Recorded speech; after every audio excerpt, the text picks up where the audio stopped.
Darling, kung bubukod tayo, mas magiging maligaya tayo. Siya ay si Evangeline Rose Hill o mas kilala natin bilang Cherry Hill. Ipinanganak noong June 21, 1963 sa Manila.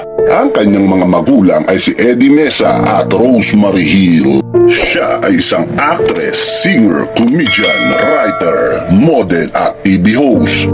9 na taon pa lang ay nagsimula na siya sa pinilakang tabing at masasabi natin na isa siya sa magagaling na aktres ng showbiz.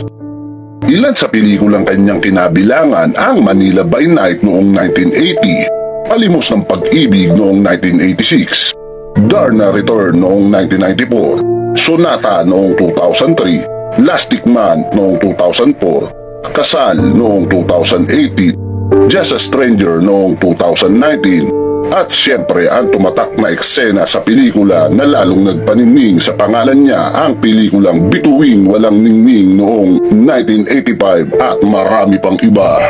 You're nothing but a second-rate, trying hard, copycat.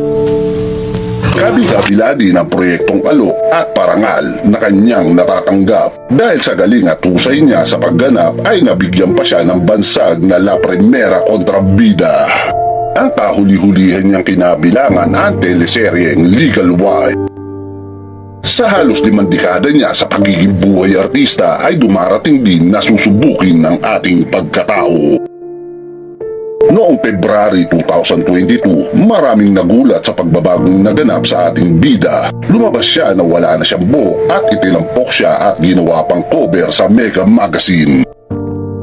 Nagdesisyon din siya na ibenta na lahat ang kanyang ari-arian dito sa Pilipinas at manirahan na lang sa New York kasama ang mga mahal sa buhay. Hindi lingid sa kaalaman ng iba na si Cherry Hill ay may iniinda at nakikipaglaban sa sakit. August 5, 2022 nang sumakabilang buhay na ang batikang aktres sa edad na 59 dahil sa kanser sa utak. Bagamat wala na ang batikang kontrabida, ang kanyang mga naiambag sa industriya ay hindi na malilimutan pa. Isa si Cherry Hill sa mga nagpainis sa atin sa bawat eksena niyang ginaganapan at nagpahanga din dahil sa galing niya sa pag-arte. Rest in peace sa iyo, idol, at dito na natin tatapusin ang video nito. Ikaw, isa ka din ba sa umiidolo sa kanya? At may alam ka din bang mga linya niya sa pelikula? Pakishare naman sa comment section natin sa ibaba.